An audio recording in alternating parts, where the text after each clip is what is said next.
your new animals were so interesting. We'll be back after this. You're on K-Chat. Don't go away. Do yourself a favor. Pick up your telephone. Call now. 1-866-9-SAVE-ME. What better place to witness 40,000 years of nuclear winter than from the comfort of your very own space-ready nuclear bunker? When we raise 25 million, we will build a 50-story tall likeness of me.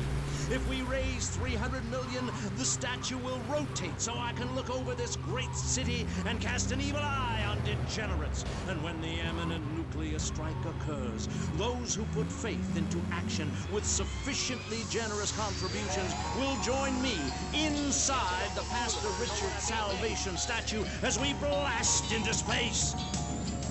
Contribute to the Pastor Richard Salvation Statue Fund.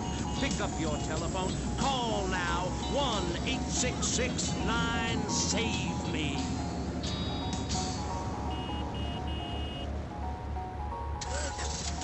Knights of the road, here's your stallion.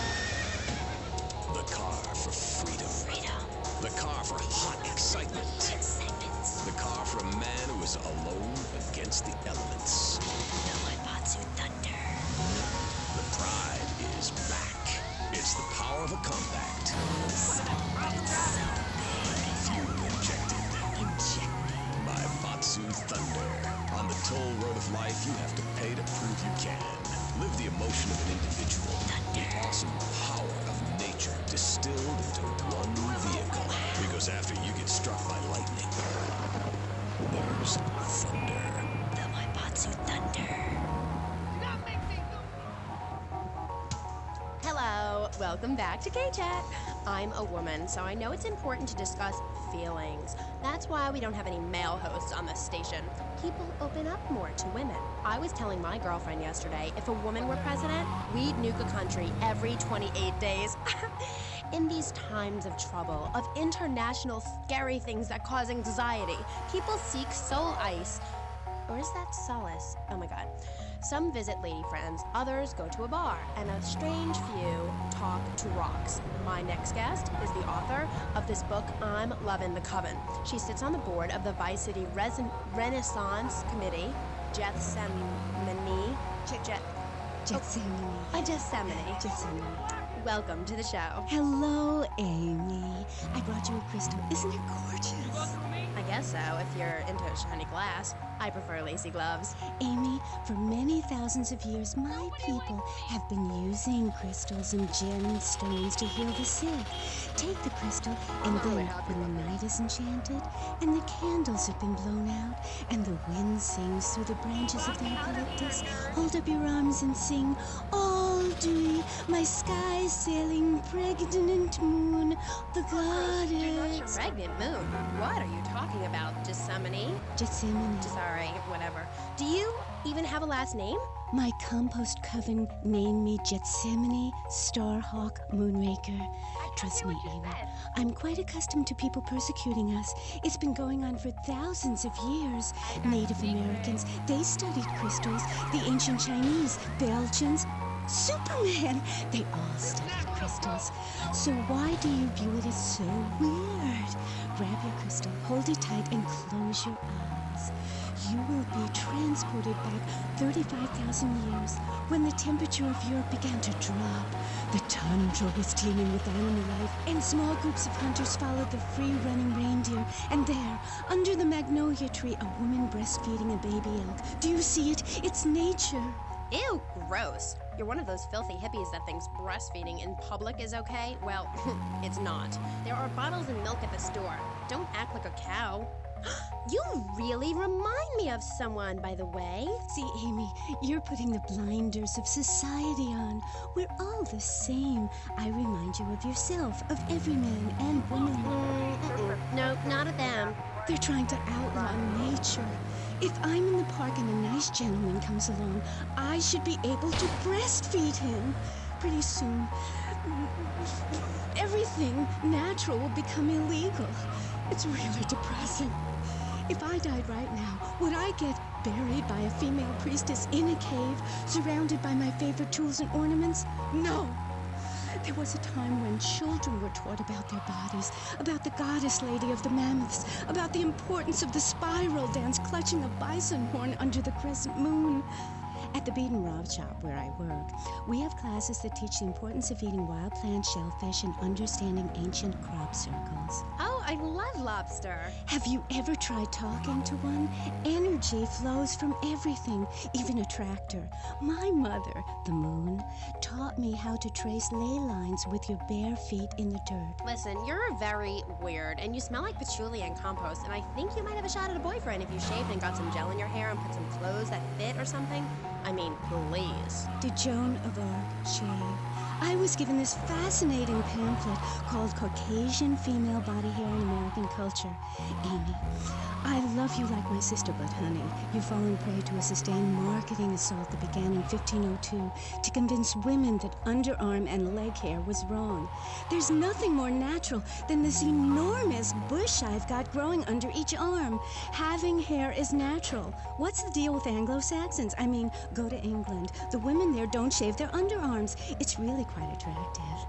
You just need to focus your eyes to look for healthy signs and not the signs of socialized barbarism, like shaving or wearing deodorant or birthing in a hospital, rather than the open air like a wolf cub. Remember Brother Romulus and Noble Remus? Wolfest.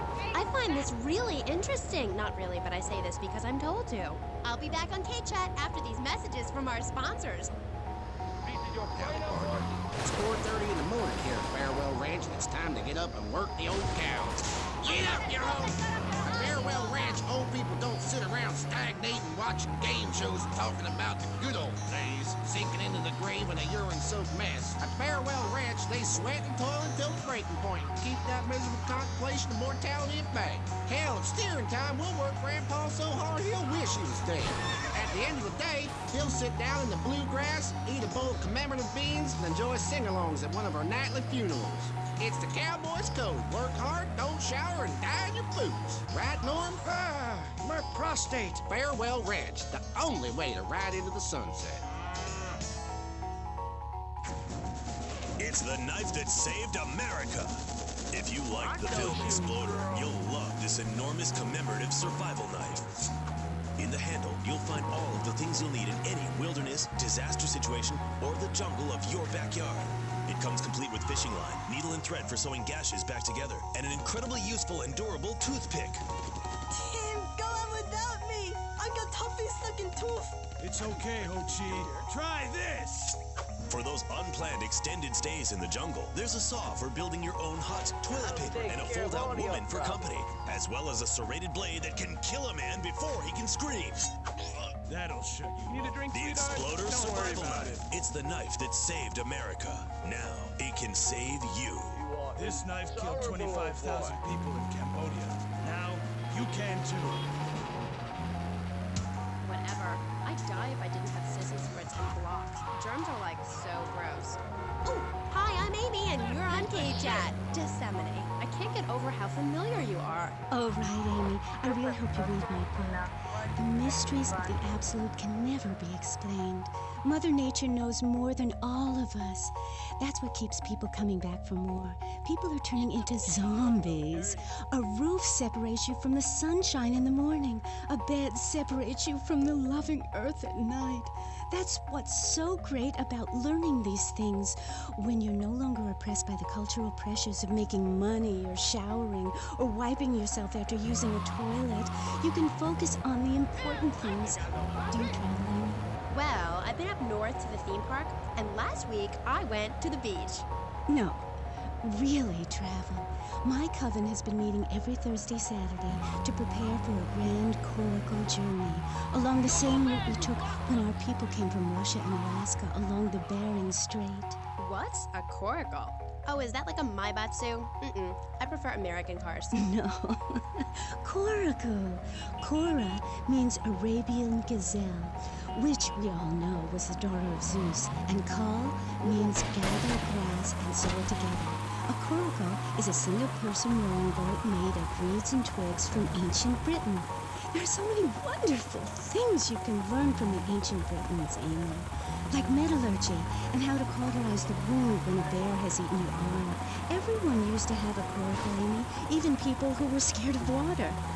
We're all about working to preserve the diversity of natural life. We use everything. Question, who's this we? My coven. Like witches? No, yes, but not witches like you think. We're just a group of people who believe in communal sharing and chanting a lot and can't find husbands. Reading magazines, cloaks, wands, horned gods, rubbing your skin raw with rocks, dying of old age at 27, crying in terror when it starts to thunder. And these are all the things our ancestors did. Since I found my new mind and body, things have really changed for me. Our modern society only celebrates a select few. Every woman is a star in the sky, Amy. Not just the ones that sing on TV or those people in the movies. I think I know what you need to separate your reflection from your true self. A Zen garden. Oh, my brother had one of those, and the federales came. Oh, no. Zen, silly girl. It's a little sandbox you draw pictures in. It teaches you things like that death isn't an end. It's just a stage and also a beginning of a new journey. Do you have a leader in this weirdo cult of yours? Not a cult, a coven. There's a big difference. Yes, our leader's name is Phil. That's a weird name for a leader of a group of witches. Oh, hi, Phil. What hairy legs you got? What with being a man who's a witch and everything? Do not disrespect Phil. He teaches us the wheel of the year, Amy. It's full of solar holidays and goes round and round and round. You can learn a lot from the sun and moon. If you put the sun into the moon, you can go blind, meaning it is something to be respected. And the moon has a dark side, just like we do. And some people have craters and only a sixth of gravity. The ancient Britons knew the moon could breathe. We can change the world, rearrange the world. It's dying, though, Amy, and it needs some mouth-to-mouth resuscitation, like a swan or a fish on a hook. If you take your nervous system seriously, if you take your organs seriously and explore them, some really neat things can happen. Phil told us that. He's been to Mali to meet with the village elders. That's why there's the ceremony of the knife. Oh, great. Why does everyone have to be packing sharp things? The knife ceremony is very important and spiritual. It's an ancient one-person personal crisis. You say to yourself, I'm going to have a spiritual experience, or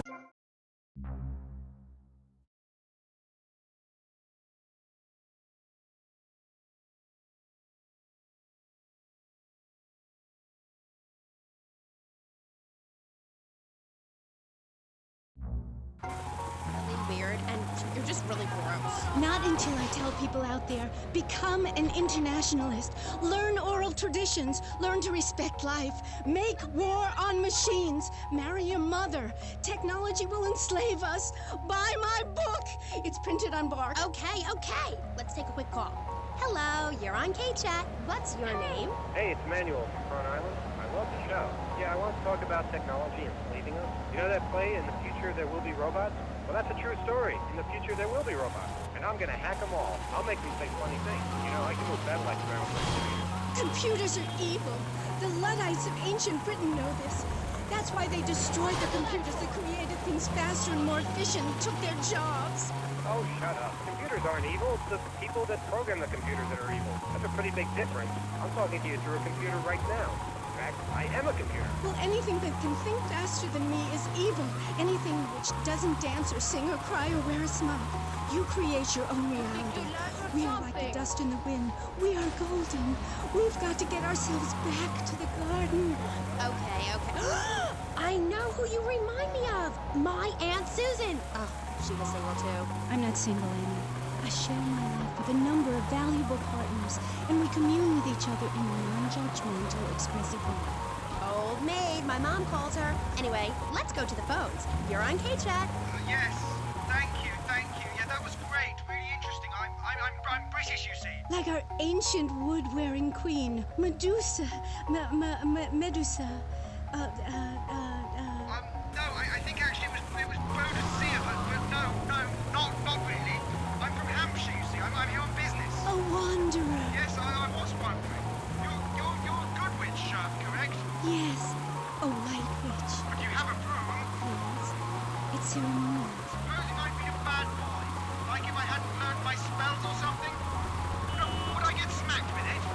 Mrs. Ryan. But you must hit Freddy with your broom. Freddy's been very naughty and not learned his spells. Hit me, Harry Legs, hit me. I deserve it. Prank caller! Prank caller! Sorry, listeners. Somebody call the IRS. Who let that guy in the country? Yes, poor man, so lost in ill at ease with his father, son, and Mother Nature. I hope he finds what he needs. And I need to take a commercial break. Geth, good luck. Gethsemane. Yeah, I hope you find what you're looking for, and I sincerely hope you take a bath. We'll be back after this. You're on K-Chat. Don't go away. Hi, I'm B.J. Smith. In my long and illustrious 3-year career at the top of pro football, I whooped some serious ass and got paid for it. They didn't call me Death in Tight Pants for nothing. When you had such a rewarding career, maiming others as I have, you know how to stay fit. Through running, wrestling, stuffing 20s down panties of boxing strippers, firearm training, nasal pursuit, and beating the hell out of your fellow man. That's what keeps me healthy. And now, using training methods I perfected, it's going to work for you with BJ's Fit for Football. Watch those pounds fall off. I'm down to 300 pounds using exactly the method I demonstrated on tape. I mean, who are you going to trust to get you fit? A man who can rip your arm off and beat you with the wet end? Or some aerobics instructor who wouldn't get drafted by the local hopscotch team? Hell no. BJ's Fit for Football. Out now on beta and VHS. Remember, to win a game of football or life, you have to annihilate everything in your path in a blind race. Ever since Luca started working, our kids are home alone. We tried hiring a nanny, but she wanted health insurance. Yeah, right. That's when we got domestified. He's great with the kids. And he helps us, too. He's a great conversation piece at our special parties. It's like having a personalized alarm clock. It's 8 in the morning. Oh, Domestify. Domestify. He's 3 foot high. He only says 10 phrases. He's the friend you've always dreamed of. Order Domestify today. So, welcome back and all that stuff. You're on K-Chat with me, Amy Scheckenhausen, on Vice City Station for the stars, including me. And boys, have I got a treat for you. Next up is a living legend, a man who won the World Series single-handed, known to his fans as Death in Tight Pants, and known to his enemies as, oh my god, I just got flattened by a truck. How is that fair? It's sports legend B.J. Smith. So, B.J., welcome. Thanks. It's a real pleasure to be here. Oh, I know. But one thing, sweetheart, I never won the World Series. That's baseball. I played football. Yes, but it's all the same, isn't it? Football and baseball aren't the same. And one of them, you get bored during a 5-hour game. You touch yourself a lot and start a massive brawl with players who are degenerates, egomaniacs, and criminals. The other's football. Yes, but it's all the same. No, Amy, it isn't. Anyone can hit a home run. In baseball, you stand around the field, dividing your salary by 162, waiting for some action. Talk to a guy who just played an hour of football. He's been in the trenches getting Agent Orange sports drink poured all over his head to keep him from taking an innocent life. One is a game for men, the other is a game for pansies who like wearing button-down shirts. They call baseball a national pastime. If that means making $1 million by standing around all day, count me out. I'll work for my money. Yeah, BJ, just like me, I can tell you. Yo, baby, it's cool. I just want you to know what I did. I do. Jeez, get over yourself. You must have a testosterone imbalance like all those jocks who shower with other men. You can't tell me you don't look at other people's business. Baby, I played professional sports for 14 years, including high school, and I'm making a comeback. I'm a very competitive person, I grant you, but I ain't got no testosterone imbalance. With that little mustache you busting out, looks like you should be talking about some hormone problems, girl. Excuse me? What did you say? Oh, no. Damn, baby, you so ugly you make blind kids cry. BJ, you better stop being a bully just because I'm not into the jock scene. I like sensitive guys, you know, like actors or rock stars or that kind of thing. Not some great, big, hulking giant that has to tell everyone how important he is. Well, I didn't realize we were trying to impress each other here, sweet thing. I was thinking we was here to discuss my new exercise video or talk about my possible comeback in professional football. Not sitting here flirting with each other. I'm a married man. I'm on my 7th. So you got a big family, all those wives. That's fantastic. Not really. You see, I really like family, especially when some show up you didn't know existed. I tell you, Father's Day, I'm scared to go to my mailbox. My big heart has caused me a lot of heartache, but when you're in the public eye, you can't always tell what people are about. BJ has met some real manipulative people. 7 wives! That's fantastic. No, I have 1 wife. Had 6 before that. So you downsized, right? Yeah, something like that. If you want to win in life, you have to change players. You can't